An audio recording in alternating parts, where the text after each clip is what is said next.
ഞാൻ ഈ വീഡിയോ ചെയ്യുന്നതിൻ്റെ തൊട്ട് മുന്നേ തന്നെ വേറൊരു വീഡിയോ അപ്ലോഡ് ചെയ്തിട്ടുണ്ടായിരുന്നു. അതായത് എൻ്റെ 9 മന്ത് സ്കാനിങ്, അതേപോലെ തന്നെ എൻ്റെ PV എക്സ്പീരിയൻസ് എന്ന് പറഞ്ഞിട്ട് ഒരു ചെറിയ 4 മിനിറ്റ് ഓളം വരുന്ന ഒരു വീഡിയോ അപ്ലോഡ് ചെയ്തിട്ടുണ്ടായിരുന്നു. അപ്പോൾ അതിനകത്ത് ചെറിയ ലെങ്ത്തുള്ള വീഡിയോ ആയതുകൊണ്ട് തന്നെ എനിക്ക് എൻ്റെ PVൻ്റെ എക്സ്പീരിയൻസ് എങ്ങനെയാണ് എന്നൊന്നും പറയാൻ വേണ്ടിയിട്ട് കൂടുതലായിട്ടുള്ള ഡീറ്റെയിൽ ആയിട്ട് ഒരു എക്സ്പ്ലനേഷൻ തരാൻ വേണ്ടിയിട്ട് പറ്റിയിട്ടുണ്ടായിരുന്നില്ല. അപ്പോൾ ഞാൻ വിചാരിച്ചു എനിക്കെങ്ങനെയാണ് PV എക്സ്പീരിയൻസ് ചെയ്തത് എന്നൊരു വീഡിയോ കുറച്ച് ഡീറ്റെയിൽ ആയിട്ട് എങ്ങനെയാണ് എന്ന് എക്സ്പ്ലെയിൻ ചെയ്ത് തരാം എന്നുള്ള വിചാരിച്ചിട്ട് ചെയ്യുന്ന ഒരു വീഡിയോ ആണ് ഇത്. കാരണം എന്താണെന്ന് വെച്ചാൽ എൻ്റെ വീഡിയോസ് കാണുന്ന ഒരു പകുതി മുക്കാൽ ആൾക്കാരും പ്രഗ്നൻ്റായ ലേഡീസാണ് എന്ന് എനിക്ക് എൻ്റെ വീഡിയോൻ്റെ അടിയിൽ വരുന്ന കമൻറ്റ്സ് കാണുന്ന സമയത്ത് എനിക്ക് മനസ്സിലാവാറുണ്ട്. അവരോരോ ഡൗട്ട്സും കാര്യങ്ങളും എത്ര വീക്കായി അങ്ങനത്തെ ഓരോ കാര്യങ്ങളും ചോദിക്കുന്ന സമയത്ത് എനിക്കറിയാം കാണുന്നതിലൊരു 70% ആൾക്കാർ പ്രഗ്നൻറ്റ് ലേഡീസാണ്, അല്ലെങ്കിൽ ആ ഒരു ചുറ്റുപാടിൽ നിൽക്കുന്ന ആൾക്കാരാണെന്ന് എനിക്ക് മനസ്സിലായി. അപ്പോൾ എന്തായാലും നിങ്ങൾക്ക് PV ചെയ്യാൻ പോകുന്ന ആൾക്കാരായിരിക്കുമല്ലോ, ചിലപ്പോൾ എന്നെപ്പോലെ ഫസ്റ്റ് ടൈം PV ചെയ്യാൻ പോകുന്ന ആൾക്കാരായിരിക്കാം, ഫസ്റ്റ് പ്രഗ്നൻസിയിൽ. പിന്നെ അങ്ങനത്തെ ആൾക്കാരായതുകൊണ്ട് നിങ്ങൾക്ക് ഒരു ടെൻഷൻ ഫ്രീ ആയിട്ട് പോയി ചെയ്യാൻ പറ്റട്ടെ എന്ന് വിചാരിച്ച് ചെയ്യുന്നൊരു വീഡിയോ കേട്ടോ. അതായത് എനിക്ക് പേഴ്സണലി തോന്നിയൊരു കാര്യം പറയുന്നു. ഒന്നാമത്തെ കാര്യം പറയുകയാണെങ്കിൽ നിങ്ങൾ പീരീഡ്സ് പെയിനൊക്കെ അനുഭവിച്ച ആൾക്കാരാണ്, അല്ലെങ്കിൽ അതിൽ കൂടെ സഫർ ചെയ്ത് വന്ന ആൾക്കാരാണെന്നുണ്ടെങ്കിൽ നിങ്ങൾക്ക് ഈ PV എന്നൊക്കെ പറയുന്നത് എന്താണ്, ഒരു ചെറിയൊരു പെയിൻ പോലെ മാത്രമേ തോന്നത്തുള്ളൂ. എൻ്റെ കേസ് പറയുകയാണെങ്കിൽ എനിക്ക് PV ഭയങ്കര സിമ്പിളായിരുന്നു, വേഗം പെട്ടെന്ന് കഴിഞ്ഞൊരു പ്രോസസ്സായിരുന്നു എൻ്റെത്. PV എന്ന് പറഞ്ഞാൽ എന്താണ്? PV എന്ന് പറഞ്ഞാൽ വജൈനൽ എക്സാമിനേഷൻ, അതായത് ഉള്ളു പരിശോധന എന്ന് പറയും. അത് ഡോക്ടറിൻ്റെ 2 ഫിംഗർ നമ്മുടെ വജൈനയിലേക്ക് ഇൻസേർട്ട് ചെയ്തിട്ട് നമ്മുടെ സെർവിക്സ് ഓപ്പൺ ആയോ ഇല്ലയോ എന്നൊക്കെ ചെക്ക് ചെയ്യുന്ന ഒരു പ്രോസസ്സാണ് ഈ വജൈനൽ എക്സാമിനേഷൻ അഥവാ ഉള്ളു പരിശോധന എന്ന് പറഞ്ഞു കഴിഞ്ഞാൽ. ഇപ്പോൾ എൻ്റെ കേസിൽ പറയുകയാണെങ്കിൽ എൻ്റെ ഫസ്റ്റ് പ്രഗ്നൻസിയാണ്, അതേപോലെ തന്നെ എനിക്ക് ഫസ്റ്റ് ടൈമാണ് PV ചെയ്യാനും പോകുന്നത്. ഇത്രയും കാലം, അതായത് 9 മാസത്തിൻ്റെ ഇടയ്ക്ക് എനിക്ക് ഇതുവരെ PV ഹോസ്പിറ്റലിൽ നിന്ന് ചെയ്തിട്ടുണ്ടായിരുന്നില്ല, ഫസ്റ്റ് ടൈമാണ് ചെയ്യാൻ പോകുന്നത്. അപ്പോൾ അതുകൊണ്ട് തന്നെ ഈ ഡെലിവറി എന്താണെന്നൊക്കെ നമുക്ക് ഓൾറെഡി അറിയാം അല്ലേ.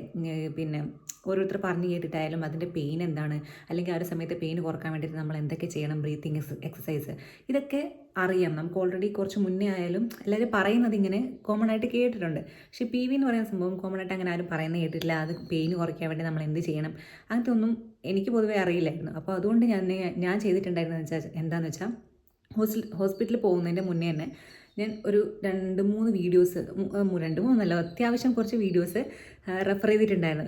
എന്നെപ്പോലെ നിങ്ങളും ചെയ്യുന്നുണ്ടാവും ഇപ്പോൾ എന്ന് എനിക്കറിയാം. അപ്പോൾ ഞാൻ കണ്ട ഒരു പകുതി മുക്കാൽ വീഡിയോസിൻ്റെ അകത്തും അവർ പറയുന്നതെന്ന് വെച്ചാൽ PV ഭയങ്കര പെയിൻഫുള്ളാണ്, പിന്നെ നോർമൽ ഡെലിവറിനേക്കാളും പിന്നെ ഭയങ്കര പെയിനാണ് PVക്ക്. പിന്നെ അല്ലെങ്കിൽ PV ചെയ്ത് കഴിഞ്ഞാൽ ചിലപ്പോൾ അന്നത്തെ ദിവസം തന്നെ അഡ്മിറ്റ് ആവാൻ വേണ്ടി പറയും. PV ചെയ്ത് കഴിഞ്ഞാൽ ബ്ലഡ് വന്നിട്ട് അന്നത്തെ ദിവസം തന്നെ പോയി നമുക്ക് തിരിച്ച് വരേണ്ടി വരും. അങ്ങനത്തെ ഒരുപാട് എക്സ്പീരിയൻസ് ഉണ്ടോ ഞാൻ കേട്ടിട്ടുണ്ടായിരുന്നത്. ചിലപ്പോൾ അതൊക്കെ ശരിയായിരിക്കും, കാരണം അവരുടെ കേസിൽ അങ്ങനെയായിരിക്കും നടന്നിട്ടുണ്ടാവുക. ഇപ്പോൾ പെയിൻ എന്നൊക്കെ പറയുന്നത് എല്ലാവരുടെയും ബോഡി ഡിഫറെൻ്റ് ആണല്ലോ, എല്ലാവർക്കും അത് എക്സ്പീരിയൻസ് ചെയ്യുന്നത് വേറെ വേറെ രീതിയിലായിരിക്കും. അതുകൊണ്ട് ഞാൻ 2-3 മോട്ടിവേഷണൽ ടൈപ്പ് വീഡിയോസ് കണ്ടിട്ടുണ്ടായിരുന്നു. അതായത് നമുക്ക് ആ ഒരു സമയത്ത് പെയിൻ ഉണ്ടാവുന്നത് എങ്ങനെ മാക്സിമം കുറക്കാൻ വേണ്ടി ഹെൽപ്പ് ചെയ്യുന്ന ഒരു ടൈപ്പ് വീഡിയോസ്. അപ്പോൾ അതിൽ അവർ പറഞ്ഞ കാര്യങ്ങളാണ് ഞാൻ പേഴ്സണലി ഹോസ്പിറ്റലിൽ പോകുന്ന സമയത്ത് ഞാൻ കേട്ടിട്ടുണ്ടായിരുന്നു. ബാക്കിയൊന്നും ഞാൻ അവോയ്ഡ് ചെയ്തു. കാരണം നമ്മൾ പോസിറ്റീവിലേക്ക് മാത്രം കോൺസെൻട്രേറ്റ് ചെയ്തിരിക്കുക. എല്ലാം മൈൻഡിലുണ്ടായിരിക്കണം. ഓക്കെ, ഇന്ന് അഡ്മിറ്റ് ആവേണ്ടി വന്നാൽ അഡ്മിറ്റ് ആവണം, ഓക്കെ, അതൊക്കെ മൈൻഡിലുണ്ടായിരിക്കണം. പക്ഷേ നമ്മളൊരു പോസിറ്റീവ് ആറ്റിറ്റ്യൂഡോടെ അങ്ങോട്ട് പോവുക, അത് തന്നെ. ഇപ്പോൾ ഞാൻ ഹോസ്പിറ്റലിൽ പോകുന്ന സമയത്ത് എനിക്ക് PVൻ്റെ അങ്ങനത്തെ വലിയ പെയിൻ വരുമോ എന്നുള്ള ടെൻഷനൊന്നും എനിക്ക് ഉണ്ടായിരുന്നില്ല. അതിപ്പോൾ ഡെലിവറിൻ്റെ കേസിലാണെങ്കിലും എനിക്ക് ഓരോരുത്തർ പറയുന്ന സമയത്ത് ടെൻഷൻ സ്റ്റാർട്ട് ചെയ്തു എന്നൊക്കെ ചോദിക്കുന്ന സമയത്ത് എനിക്ക് ആ ഒരു കാര്യത്തിലൊന്നും ടെൻഷനില്ല. പെയിൻ ഒക്കെ എനിക്കറിയാം, പെയിൻ ഉണ്ടാവും, ഭയങ്കര പെയിൻ ആയിരിക്കും എന്നൊക്കെയുള്ള അറിയാം.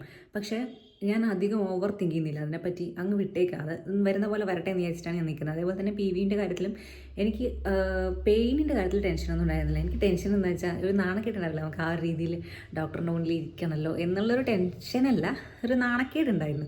പിന്നെ ഞാൻ തന്നെ ആലോചിച്ചു, എന്ത് ഡോക്ടറൊക്കെ ഇത് എത്ര പ്രാവശ്യം കാണുന്നതായിരിക്കും, ഡെയിലി അല്ലേ, നമുക്കായിരിക്കുമല്ലോ ഇത് പുതിയ എക്സ്പീരിയൻസ്, അവർക്ക് ഇതെന്നൊക്കെ പറയുന്നത് വെറും സിമ്പിളായിട്ടുള്ള കാര്യമില്ലേ. അപ്പോൾ അതൊക്കെ ആലോചിച്ചപ്പോൾ ഞാൻ പിന്നെ അതും ടെൻഷൻ ഫ്രീ ആയി. ഞാൻ പറഞ്ഞല്ലോ 2-3 മോട്ടിവേഷണൽ ടൈപ്പ് വീഡിയോസ് ഞാൻ കാണാൻ ഇടയായി യൂട്യൂബിൽ നിന്ന്. അതെന്താണെന്ന് വെച്ചാൽ അവർ പെയിൻ കുറക്കാൻ വേണ്ടിയിട്ട് അവർ പറയുന്നത് അവരുടെ PVൻ്റെ സമയത്ത് ചെയ്തത് എന്താണെന്ന് വെച്ചാൽ മാക്സിമം നമ്മുടെ ബോഡീനെ ഫ്രീ ആയിട്ട് അങ്ങ് വിട്ടേക്കാം. ഓക്കെ, അതായത് ഇപ്പോൾ ഇങ്ങനെ പ്രഷർ പിടിച്ച് ടെൻഷൻ അടിച്ച് ഇപ്പോൾ ഡോക്ടർ പിന്നെ എക്സാം ചെയ്യുക, അതായത് വിരളിപ്പോൾ ഇൻസേർട്ട് ചെയ്യുന്നൊക്കെ വിചാരിച്ചിട്ട് ആ ഒരു ടെൻഷൻ പിടിച്ച് ഇങ്ങനെ ഇരിക്കുന്ന സമയത്ത് നമ്മുടെ ബോഡിയും ഭയങ്കര ടൈറ്റായിട്ടിരിക്കും. അതേപോലെ തന്നെ നമ്മുടെ ഈ കാലിൻ്റെ 2 സൈഡും വജൈനയിൽ ആ ഒരു ഏരിയ ഒക്കെ ടൈറ്റായി കിടക്കുകയും ചെയ്യും. ഓക്കെ, അങ്ങനെ ടൈറ്റായിട്ട് കിടക്കുന്ന സമയത്താണ് നമുക്ക് ഫിംഗർ ഇൻസേർട്ട് ചെയ്യുന്ന സമയത്ത് പെയിൻ വരുന്നുണ്ടാവുക. ചിലപ്പോൾ ഭയങ്കര പെയിനാണ് എന്ന് പറയുന്ന ആൾക്കാർക്ക് ചിലപ്പോൾ ഇതുകൊണ്ടായിരിക്കാം, അതായത് നമ്മൾ അത്രയും ടെൻഷൻ അടിച്ച് ഇരിക്കുന്നതുകൊണ്ടായിരിക്കാം, നമ്മുടെ ബോഡിയൊക്കെ ടൈറ്റായിട്ടിരിക്കുന്നതുകൊണ്ടായിരിക്കും ചിലപ്പോൾ അവർക്ക് പെയിൻ വന്നു എന്ന് പറയുന്നുണ്ടാവുക. അല്ലെങ്കിൽ ചിലപ്പോൾ പെയിൻ അത്രയും സഹിക്കാൻ പറ്റാത്ത ആൾക്കാരും ആയിരിക്കാം, അത് നമുക്കറിയില്ല. ഓക്കെ, അപ്പോൾ എൻ്റെ കേസിൽ ഞാൻ ഫോളോ ചെയ്തത് ഓക്കെ എന്ന് വെച്ചാൽ ബോഡീനെ ഫ്രീ ആയിട്ട് അങ്ങ് വിട്ടു. ഓക്കെ, എന്ത് വേണമെങ്കിലും വരട്ടെ. ഞാൻ ഇങ്ങനത്തെ സമയങ്ങളിൽ ഞാൻ എന്നെ തന്നെ ഇങ്ങ് മോട്ടിവേറ്റ് ചെയ്യും സ്വന്തമായിട്ട്.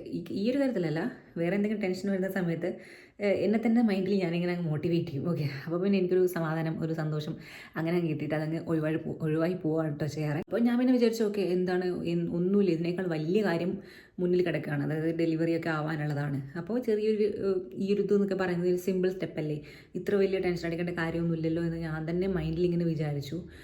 അത്ര വലിയ സംഭവമൊന്നും അല്ല എന്ന് ഞാൻ തന്നെ അങ്ങ് തീരുമാനിച്ചു PV എന്ന് പറയുന്നത്. എന്നിട്ട് പോയി ബോഡി ഫുള്ളായിട്ട് ഫ്രീ ആക്കി വിട്ടു. നമ്മൾ ബോഡി ഫുള്ളായി ഫ്രീ ആയി ആകെ ഈ PV എന്ന് പറയുന്നതെന്ന് വെച്ചാൽ എനിക്ക് തോന്നുന്നു എൻ്റെ കേസിലേക്ക് ഒരു 7-8 സെക്കൻഡ് മാത്രമേ ആ ഒരു പ്രോസസ്സുള്ളൂ. അതായത് 1-2 മിനിറ്റോ അങ്ങനെ എത്ര വലിയ ലോങ് പ്രോസസ്സൊന്നുമല്ല. അവർ പെട്ടെന്ന് കഴിയും. നമ്മൾ എത്രത്തോളം ഡോക്ടറുമായിട്ട് കോർഡിനേറ്റ് ചെയ്യുന്നു അത്രത്തോളം പെട്ടെന്ന് കഴിഞ്ഞൊരു പ്രോസസ്സാണ് PV എന്ന് പറയുന്നത്. നമ്മൾ നമ്മുടെ ബോഡീനെ ഫ്രീ ആയിട്ട് അങ്ങ് വിട്ടേക്കുക. ഓക്കെ, അപ്പോൾ ഡോക്ടർ അത്ര പെയിനില്ല, തീരെ പെയിനില്ല എന്നൊന്നും ഞാൻ പറയില്ല, സഹിക്കാൻ പറ്റുന്ന രീതിയിൽ ഞാൻ പറഞ്ഞല്ലോ ഒരു 7-8 സെക്കൻഡ് മാത്രമേ ഈ ഒരു PVൻ്റെ ഒരു പ്രോസസ്സുള്ളൂ. അതിനകത്ത് 1-2 സെക്കൻഡ് ചിലപ്പോൾ നമുക്ക് ചെറിയൊരു പെയിൻ അങ്ങ് വന്നങ്ങ് പോയി എന്ന് വിചാരിക്കും, വന്നങ്ങ് പോയിട്ടുണ്ടാവും, അത്രയേ ഉണ്ടാവുള്ളൂ. അല്ലാതെ നമ്മളിങ്ങനെ സഹിച്ച് പിടിച്ച് കുറേ നേരം ഇരിക്കേണ്ട അവസ്ഥയൊന്നും ഇല്ല. അപ്പോൾ ഞാൻ ഈ വീഡിയോ ഇപ്പോൾ എടുക്കാനുള്ള കാരണം എന്ന് വെച്ചാൽ ഞാൻ പറഞ്ഞല്ലോ ഓൾറെഡി എൻ്റെ വീഡിയോ കാണുന്നതിൽ കുറേ പേര് പ്രഗ്നൻ്റ് ആയിട്ടിരിക്കുന്ന ലേഡീസാണെന്ന് എനിക്ക് മനസ്സിലായിട്ടുണ്ട്. അപ്പോൾ അതുകൊണ്ട് ഇനിയിപ്പോൾ അവർക്കത് യൂസ്ഫുൾ ആയിക്കോട്ടെ, അല്ലെങ്കിൽ ഇപ്പോൾ ടെൻഷൻ അടിച്ചിരിക്കുന്ന ആൾക്കാരുണ്ടാവും. ഫസ്റ്റ് പ്രഗ്നൻസിയിൽ പിന്നെ PV ഒക്കെ ചെയ്യാൻ പോകുന്ന ആൾക്കാരാണെങ്കിൽ ടെൻഷൻ എന്തായാലും ഉണ്ടാവുമല്ലോ. അപ്പോൾ അവർക്ക് വേണ്ടിയിട്ടാണ്, അങ്ങനെ ടെൻഷൻ അടിച്ചിരിക്കുന്ന ആൾക്കാർക്ക് വേണ്ടിയിട്ട് ടെൻഷൻ ഫ്രീ ആയിക്കോട്ടെ എന്ന് വിചാരിച്ച് ചെയ്യുന്നൊരു വീഡിയോ ആണ് കേട്ടോ. നമ്മൾ മാക്സിമം നമ്മുടെ ബോഡീനെയും മൈൻഡിനെയും എല്ലാം അങ്ങോട്ട് കൂളായി കാമായിട്ട് അങ്ങ് വിട്ടേക്കുക. എന്ത് വേണമെങ്കിലും അങ്ങോട്ട് വരട്ടെ എന്ന് ചോദിച്ചാൽ ഇനിയിപ്പോൾ ബൈ ചാൻസ് നമുക്ക് അവിടെ അഡ്മിറ്റ് ആവേണ്ടി വന്നു എന്ന് വിചാരിക്കും, PV ഒക്കെ ചെയ്ത് വല്ലതും അഡ്മിറ്റ് ആവേണ്ടി വന്നു എന്ന് പറഞ്ഞാൽ തന്നെ ആ ഒരു മൈൻഡ് സെറ്റോടെ നമ്മൾ പോയാൽ മതിയല്ലോ. എന്തായാലും പ്രസവിക്കണമല്ലോ, പിന്നെ പ്രശ്നമില്ലല്ലോ. കൂളായിട്ട് കാമായിട്ട് അങ്ങ് പോവുക, അത്രയേ ഉള്ളൂ. അല്ലാതെ ഭയങ്കര പെയിൻഫുൾ പ്രോസസ്സാണ് എന്നൊക്കെ മൈൻഡിൽ ഇങ്ങനെ വിചാരിച്ച് ടെൻഷൻ അടിച്ച് പോയി കഴിഞ്ഞാൽ പിന്നെ ഒന്നും നടക്കത്തില്ല. ഓക്കെ, ടെൻഷൻ ഫ്രീ ആയിട്ട് പോവുക, അതാണ് ഏറ്റവും വലിയൊരു ടിപ്പ് എന്ന് പറയുന്നത്. ടെൻഷൻ ഫ്രീ ആയി ബോഡീനെ പിന്നെ നമ്മുടെ കാലിലെ മസിൽസിനെ എല്ലാം ഒന്ന് ഫ്രീ ആയിട്ട് വിട്ട് കഴിഞ്ഞാൽ ഏറ്റവും സ്പീഡിൽ നടക്കുന്ന ഒരു പ്രോസസ്സാണ് PV. അതിന് തന്നെ ആലോചിച്ച് വെറുതെ ആരും ടെൻഷൻ അടിക്കേണ്ട എന്ന് പറയാൻ വേണ്ടിയിട്ടാണ് കേട്ടോ ഞാൻ ഇന്നത്തെ ഒരു വീഡിയോ ചെയ്യാൻ വേണ്ടി വിചാരിച്ചത്. അപ്പോൾ എൻ്റെത് സഹിക്കാൻ പറ്റുന്ന ഒരു പെയിനുള്ള PV ആയിരുന്നു, അല്ലാതെ തീരെ സഹിക്കാൻ പറ്റാത്ത അങ്ങനത്തെ ടൈപ്പ് ഒന്നുമല്ല PV. അതൊന്നും വിചാരിച്ചാൽ ആരും പോവണ്ട.